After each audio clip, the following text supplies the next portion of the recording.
هذه أدوان قمات نقيا بهوين الصحافة ده ساكا أهمية ده وجدة الشركة شرائد هل كان كو قبنا يا وحوي سيدا إنه كور قبنه dhaqdhaqaaqyo ciidan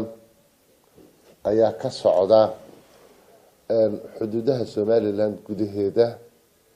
oo ay faragelin ku soo sameeyeen dawladda Soomaaliya haddana yar hor dul maro jamhuuriyadda Somaliland waa dal inkasta oo aan bulshada caalamku aqoonsanin dawlad madax bannaan oo leh dal iyo dad uu xadido xuduudaha caalamiga ah ee Afrika iyo caalamkaba ka jira Somaliland iyo Soomaaliya laba dal oo mustacmaradihii dalalka qaaradda Yurub Afrika ay ku sameeyeen qarnigii 18aad oo midna Talyaanigu gumeystay midna Ingiriisku gumeystay bay ahayd Somaliland xorriyadeedii waxay heshay 26 June 1960 arrin cusub oo hadda aynu dadka ka dhaadhicinayna ma xilligii la sameeyay ururkii midowga Afrika 1963 aqoonsiga xuduudaha Afrika waxaa laga dhigay xuduudihii uu isticmaalku ka tagay ee dawladaha Afrika uu kaga tagay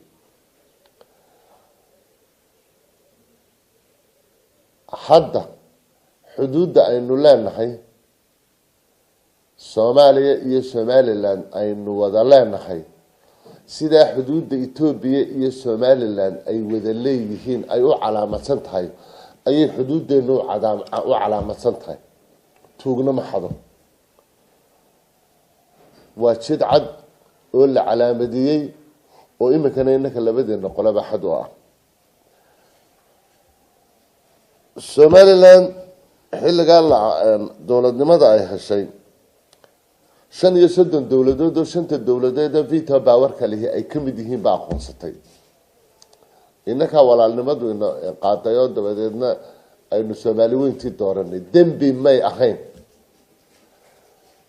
Somaliland waxa adduunyada dhan laga marxaati furaya adduunyada dhan ay og tahay in dalka Somaliland uu leeyahay nabadgeliyo buuxda oo ku dhisan nidaamka dawladeed ee qaran kasta lagu maamulo dawladda Somaliland waxay ilaashataa ilmaha qura ee Somaliland ay korsataa waxa weeye in ay nabadgelyada ilaaliso waxaan ognahay doorashadii 13 November 2017 dhacday in adduun weynaha dhan ka marxaati furay in doorashadani tahay doorashadii qaaradda Afrika ka dhacday haddaanay ta koobaad noqonaynin inay talabaad ama ta saddexaad noqonayso maadaama aynu inta leenahay Somaliland waxay mar walba iska ilaalisaa xaalad kasta iyo curfi kasta oo mandaqadan uu dagaal kaga dhici karo waayo adduunyada maanta waxa qura ee lagu wada nool yahay waa nabadgelyo waxa qura ee lagu wada nool yahay waxa weeye waa ganacsiga in la kala faa'iido waxa lagu wada nool yahay in dhaqaalaha maxaan ku dhahday la kala faa'iido muddadan dambe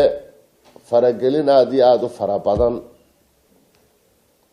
oo curfi dagaal wata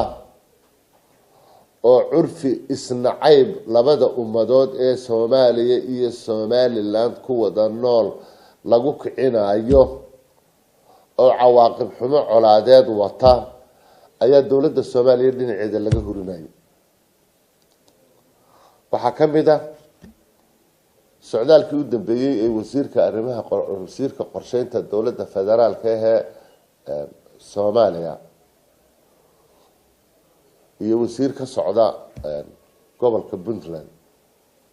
oo ciidamo wata inay ku soo xadgudbeen masaafo dheer oo 100 kilomitir iyo wax ka badan waxaan ku dhahday dalka Soomaaliland dhacdadii ka dhacday imika tukaraq waa Soomaaliland gudaheeda 70 kilomitir in ku dhowbay tukaraq garoowe u jirtaa ciidamada Soomaaliland marna may xadgudbin ayagoo deegaanadoodii joogaba maxaan ku dhahday arrintan dagaalkan lagu soo qaaday waxyaalaha ay Soomaaliland ilaalinayso waxa ka mid ah xadka Soomaaliland wuxuu magaalada garoowe u jiraa 5 mayl waa magaalo madax goboladaas u xarun ah Soomaaliland waxay aqoonsan tahay xaalad dagaal haddii ay dhacdo cidda ugu horeysay saameynaysa inay deegaamada tahay Soomaaliland waxay aaminsan tahay xaalad nabadeed inay dhulka ku tagto mooyaane xaalad coladeed inaanay u baahnayn in ay qixiso Soomaaliland waxay aad iyo aad waaya aragnimo ugu leedahay qaxa ma talaqiyay mid diyaarada lagu garaacay mid madaafiic lagu burburiyay balka durdura marxaati inoo magaalada Hargeysa marxaati inoo Berbera inoo Burca inoo Ceerigaaba inoo Soomaaliland xukuumadeedu dadka kuma abuurayaan cidii idin burburisay iyo cidii xabaalahan idin ku gurtay waa cid caynkaas halkii maalintii dhawto wasiiradu badan iyo dhahar ay kaga akhriyeen arrintan halka uu Cabdiweli maalintii dhawtay shirka jaraa'id ku akhriyay ee uu arrimahan colaada uu kaga hadlayay arrintan buuq fara badan bay dhalisay waxay inoo yimi maxaan ku dhahday wakiilka jimciyadda qurumaha ka dhaxaysa Michael Keating baa inoo yimi madaxweynaha uu arkay golaha wasiirada xafiiskan uu kula kulmay xubno fara badan oo kamid ah assurance-ka ama damaanada aynu siinay waxa weeye Soomaaliland meel looma socoto Soomaaliland dagaal ma wado Soomaaliland cidna maanta diyaar uma aha inay weerar ku qaado arrinta imika jirta waxa weeye xaaladdu saaka halka ay maraysaa waxa weeye ilaa 4 gobol oo Soomaaliya goboladeeda ka tirsan ayaa ciidamadii laga soo qaaday waxa la soo duldhigay ciidanka Soomaaliland madaxweynaha Soomaaliya Farmaajo ballanqaadkii uu sameeyay qoladan international community-ga waxa uu sheegay inaanu colaad wadin Soomaaliland doonaya inay wada hadal Soomaaliland ay doonayaan in ay arrimahooda iyagoo nabada ay ka wada hadlaan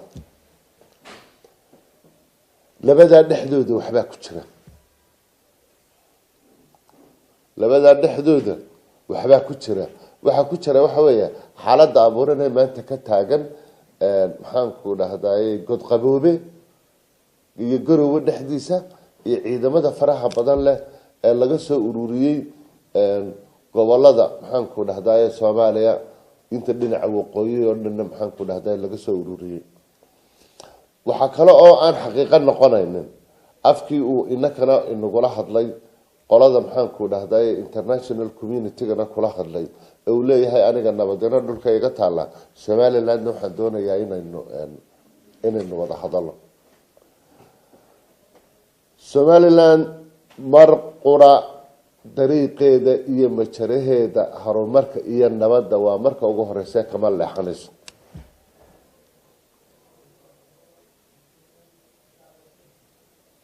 Ethiopia nabadgelyo ku wada nool Djibouti nabadgelyo ku wada nool dee Soomaaliya noogama foga waa dadkeenu walaalaha hayna shalayna dawladda wada ahneen dawladdii baa inaga xumaatay oo qarankeedii burburisay oo diiday taasaa keentay maxaan ku dhahdaa duruufaha maanta maxaan ku dhahdaa taagan waxaan markaa soo jeedinaynaa oo aan leenahay Somaliland ballanqaadkii madaxweynuhu uu sameeyay golihiisa dawladdu maxaan ku dhahdaa la isla ogolaaday koow waxa weeye inaan siyaasadda istaraatiijiyada nidaamka dawladnimada ilaalinta jaararka ee nabadgeliyada inay Somaliland siyaasadeedaasi sideedii u soo socotaan marna ka leexanay waa marka labaad Somaliland sida uu qorayo dastuurka qaranka Somaliland ayana waa waajib kale oo muqadas ah oo hor yaalo oo ah in ay Somaliland ilaaliso nabadgeliyada shacabkeeda iyo difaaca qarannimada Somaliland taasina waa waajib kale oo muqadas ah halka yaalo laba baaq baan fidinayna labada baaq ee aan fidinayna waxa weeye koow marka ugu horeysa bulshada caalamka dalalka aanu jaarka nahay dalka Djibouti dalka Ethiopia madaxweynaha Djibouti ra'iisul wasaaraha dalka Ethiopia iyo guud ahaan labada dawladoodba dawladaha IGAD ee Geeska Afrika ururka midowga Afrika ururka midowga Yurub iyo dawladda Mareykanka intaba waxaan ku wargelinaynaa oo baaqa ku gaarsiinaynaa xaaladda colaada ee maanta ka aloosan Soomaaliya iyo Somaliland dhexdooda Somaliland mas'uul kama ahe waxa ka mas'uula dawladda Soomaaliya waxa laalaya wixii dhibaato ah ka yimaadana mas'uuliyaddu iyagii saaran tahay waxyaalaha colaadaha la abuurayo dawladuhu marmar weliga dawladuhu way isqabtaan shalayta u dambeysay jimcihii maamulkan la yiraahdo Puntland magaalo kasta khudbadii jimcaha laga akhriyay colaad iyo jihaad baa ayaa laga iclaaminay culimada iyo wadaadada Somalilandna waxay khudbadii jimcaha lagu akhriyay ilaahay ka baqa cibaadaysta ayaa lagu akhriyay marka taa la sameeyo waa curfi xun oo ah labada ummadood in la colaysiiyo in si isra loo colaysiiyo dadka Somaliland waxaan ka masaxaynaa oo 26 sanadood laga meydayay oo 26 sanadood lagu akhriyay dhibaatadii ka dhacday dalka Somaliland xasuuqii idinku dhacay qola idinkumay sameeynin dawladdiinii Soomaaliyeed ee aasameysantay baa idinku sameynayay dadka waxaanu ka dhaadhicinaynay inaan ummadan aanay qola wax yeelin haddii farmaajo iyo inankan Cabdiweli iyo golawa jooga ay maanta iyagu tii abuurayaan dadka reer Somaliland waxaan ugu baaqaynaa idinku taa u dhiga taagina dawladda Soomaaliyeed baa dhib keentay inamadaasi dhuxulo aanay weli ku gubanin bay ku dhiildhiilayaan waxaan leenahay saaxiibayaan dhuxulaha faraha ka dhiga waayo anagu aynu soo mareenoo aadan carab wuxuu yidhi dabkii lagu xanuunsado faruhu kuma diraadaan dhibaatada ninkii ku gubtay kuma diraado dhibaatada dadka ay soo martay kuma diraadaan waxaynu u baahannahay innankii Soomaaliya hal shay baan u baahannahay waxaan u baahannahay inaan arrimaheena si nabad uga wada hadalno waa koow waa laba waxaan u baahannahay dad walaalaa baynu nahay oo dadka geeska ku naqan baynu nahay dad dawladooda ahlan shara baynu nahay inaan ubadka yaryar iyo dadka lagu ababin colaad maxaan ku dhahday ummadda cawaaqnimo keenaysa marka waxaan ugu baaqaynaa dowladda Soomaaliya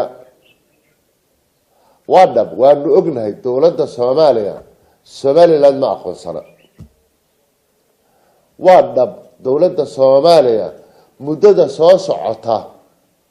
uma diyaaraha inay yiraahdaan dadka Somaliland saaxiibayaal walaalayaal laba dowladood oo isku darsaday baynu ahayne haddii aynu isqaban kari weynay aynu wanaag ku wada noolaano idinkuna fasax baa naga tihiin annaguna fasax baanu idinkanaa taana diyaar uma aha waa arrinta ugu sii xun ee ugu cawaaqibka xun walaalaheen nin la yiraahdo Cabdullaahi Maajoor Allah u naxariistay oo qura ayaa qiray Somaliland iyadoo dal madax banaan oo dowlad ah oo xorriyad heshay oo dowladnimadoodii sita in xamar la yimaadeen nin kale oo reer Soomaaliya ma qirin waa ayaan darooyinka iyo cawaaqib xumada taalabay maxaan ku dhahdaa ka mid tahay annagoo intaas oo dhan annagoo og xaqiiqada la istiidsiinaya inta ay leegtay annagoo og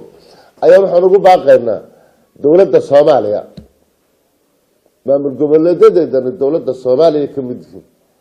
maamul goboleedkan Garowe ka dhisan barasaabkeena laascaanood oo kala weeyii annagu isaga wada hadalkiisa waxaanu la leenahay annagu la hadli karnaa Somaliland waxa la hadli kartaa oo qura madaxweynaha Soomaaliya hadduu saaka Cabdiwali diyaar u yahay saacadan uu imika meel alaaliyo meeshuu rabo ugu tagayaa barasaabka ceeraga laascaanood hadduu maxaan ku dhahday gobolka qarno iyo ka boosaaso joogana barasaabka ceeragaaba saacadu rabo meeshii arrin nabadeed meeshuu rabo ugu tagaya waxaan leenahay walaalayaal annaka oo og xaqiiqada Somaliland ee ay istiidsiinaysaan in ay jirto ayaa haddana waxaanu idin leenahay xadka Somaliland ee xuquuq ka soo bilaabma ee bixin mara in qow halka ka gala berberi waxa gool lagu qaadi kara ka weyn baa la yidhi xaqiiqan la istiidsiin kara maaha ee 35 dowladood ogolaadeen 1960 jimciyada qurmaha ka dhaxaysa iyada oo aan ognahay inaydan diyaar u ahayn oo na aqoonsataan Somaliland waxa aan leenahay inta arinta laga gaarayo cidda wax aqoonsataa idinka ma aha waa Ilaahay iyo ummadaha kale adduunyada ku nool kuwaana nagama xigtaan noomana diidi kartaan waxaan leenahay colaada saaxiibayaal joojiye nabadgelyaduna asida ay taamka ku iman kartaa waxa weeye in ay xuduudihiina ku ekaataan wali waxaanu diyaar u nahay meelaha qaarkood xuduudaheeda inaanu bambaanino caasimadaha iyo magaalooyinka waaweyn annagoo maatada u dareynayna annagu nabadgelyada shardi ku xidhimayno cidda lagu soo xadgudbay waa Somaliland cidda xuduudeedii iyo dalkeedii imika lagu jiraa waa Somaliland arrimaha dulqaadkeeda waxaanu leenahay inaanay arrinta colaadu dib u aan colaad dambe aanay abuurmin Soomaaliya colaadu in ka badan baa maxaan ku dhahdaa ayaa soo martay iyagay imika dhibaatadu hor taala marka waxaanu leenahay war saaxiibayaal inta annaka nagu foogan tihiin ee Somaliland dhibta ku haysaan ee waxaan oo ciidanay saaka jooga god qaboobiye buro wadan inta u dhaxaysan ee adduunka ku soo qaadaysaan colaada mudug taala kaga wax kaga qabta tan mudug taala ee aan gaalkacyo iyo mudug la wada degin ee aan dooxa galoo la wada inta la wada daaqin ee labada tignika midiba labada koona ka kala fadhido orda wax kaga qabta galguduud taala orda wax kaga qabta ta Kismaayo taala wax kaga qabta ta Banaadir taala wax kaga qabta wala waxaanu inta idinku sii dareynaa inaanu anakuna idin la caawino ya Somaliland xaasid maaha Somaliland dadka horumarkiisa wax ka qaba maaha marka waxaanu leenahay arinta somaliland arrinta colaada meel nabadeed bay ka taagan tahay difaaca qarannimadeeda iyo dadnimadeeda iyo dadkeedana waa waajib dastuuriyaha u yaalla waa mahadsantihin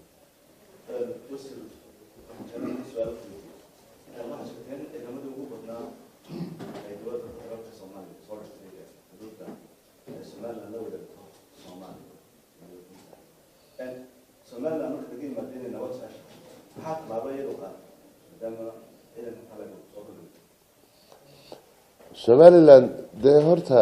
way ka warhaysaa in ciidankan meesha lagu soo dhoobay somalilandna ma faramadhna difaaceeda iyo is-ilaalinteeda iyo qarannimadeedana diyaar bay u tahay dhibtana iyadu ma wadaan qoladaa waxaa ka yimaadana way sugaysa